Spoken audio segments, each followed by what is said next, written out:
ভগৱানক যেনেকুৱাকৈ শ্ৰদ্ধা কৰোঁ ছাৰকো মই ভগৱানৰ দৰে মই শ্ৰদ্ধা কৰোঁ। ছাৰক তাৰমানে মই কিবা এটা বস্তু মই বিচাৰিছিলোঁ, মোক ভগৱানে দিছে, গণেশ বাবাই দিছে।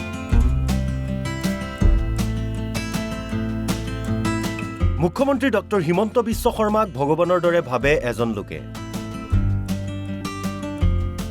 ভগৱানৰ ফটোৰ সৈতে মুখ্যমন্ত্ৰীগৰাকী আৰু তেওঁৰ মাতৃৰ ফটো ৰাখি পূজা কৰে ৰঙিয়াৰ প্ৰমোদ চন্দ্ৰ চৌধুৰী নামৰ লোকজনে।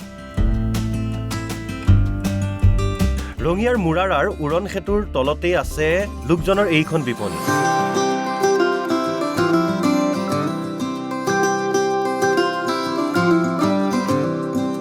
মুখ্যমন্ত্ৰীক সাক্ষাৎ কৰি তেওঁ এবাৰ ক'ব বিচাৰে কিয় মুখ্যমন্ত্ৰীক ভগৱান হিচাপে মানে তেওঁ। ছাৰক মই শ্ৰদ্ধা কৰোঁ, বহুত শ্ৰদ্ধা কৰোঁ। ভগৱানক যেনেকুৱাকৈ শ্ৰদ্ধা কৰোঁ ছাৰকো মই ভগৱানৰ দৰে মই শ্ৰদ্ধা ভক্তি কৰোঁ। এতিয়া মই ছাৰক কিয় ভগৱান বুলি শ্ৰদ্ধা ভক্তি কৰোঁ, ছাৰো ভৰিত ধৰি এবাৰ ক'ব মোৰ বহুত ইচ্ছা। আৰু ছাৰক মই ভগৱানক যেনেকৈ শ্ৰদ্ধা ভক্তি কৰোঁ, যেতিয়ালৈকে মোৰ মৃত্যু নহয় মই তেতিয়ালৈকে ছাৰক মই শ্ৰদ্ধা ভক্তি কৰি যাম।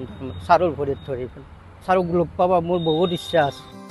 প্ৰমোদ চন্দ্ৰ চৌধুৰীৰ ঘৰত লক্ষ্মীনাৰায়ণৰ এটা মন্দিৰ আছে। সেই মন্দিৰটো এতিয়াও আনুষ্ঠানিকভাৱে লোৱা নাই। মন্দিৰটো লোৱাৰ আগতে মুখ্যমন্ত্ৰীৰ ভৰি চুই সেৱা কৰিব বিচাৰে প্ৰমোদ চন্দ্ৰ চৌধুৰীয়ে। ছাৰে তাৰমানে মোৰ ঘৰত এটা লক্ষ্মীনাৰায়ণৰ মন্দিৰ আছে বুলি জানে ছাৰে মোক সুধিছে তোৰ ঘৰত যদি এটা লক্ষ্মীনাৰায়ণৰ মন্দিৰ আছে তো মন্দিৰটো ল'লি নে নাই বাপা। মই কৈছোঁ ছাৰ মই মন্দিৰটো লোৱা নাই। আৰু মই মন্দিৰটো কেনেকুৱাকৈ বনালোঁ ছাৰৰ ভৰিত ধৰি তাৰমানে মোৰ ক'ব বহুত ইচ্ছা আছে। তাৰমানে গণেশগুৰিৰ গণেশ মন্দিৰত মুখ্যমন্ত্ৰীৰ মাতৃক দেখি সেৱাও কৰিছিল প্ৰমোদে। হিমন্ত বিশ্ব শৰ্মাৰ মাতৃক সেৱা কৰি গণেশ বাবাক যি বিচাৰিছিল সেয়াও পাইছে হেনো প্ৰমোদ চন্দ্ৰ চৌধুৰীয়ে। ছাৰ মই আপোনাৰ মাক চিনি পাওঁ ন।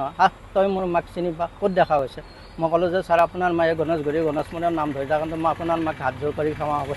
ছাৰক তাৰমানে মই কিবা এটা বস্তু মই বিচাৰিছিলোঁ, মোক ভগৱানে দিছে, গণেশ বাবাই দিছে। মই ছাৰক কিয় ভগৱান বুলি শ্ৰদ্ধা ভক্তি কৰোঁ, শ্যাম ছাৰৰ ওপৰত তাৰমানে মই ভৰিত ধৰি আপোনাক ক'ব মোৰ বহুত ইচ্ছা। বিগত বহুদিন ধৰি প্ৰমোদে মুখ্যমন্ত্ৰীক পূজা অৰ্চনা কৰা দেখি আহিছে স্থানীয় লোকে। যেতিয়া দোকানলৈ আহোঁ তেওঁক মই দেখাওঁ, তেওঁ একে শাৰীতে ভগৱানৰ একে শাৰীতে তেওঁ শ্যাম ছাৰক পূজা অৰ্চনা কৰি আছে, বহুদিনৰ পৰা কৰি আছে। আজি তেওঁ আমাক খুলি পেলাই একো নকয়।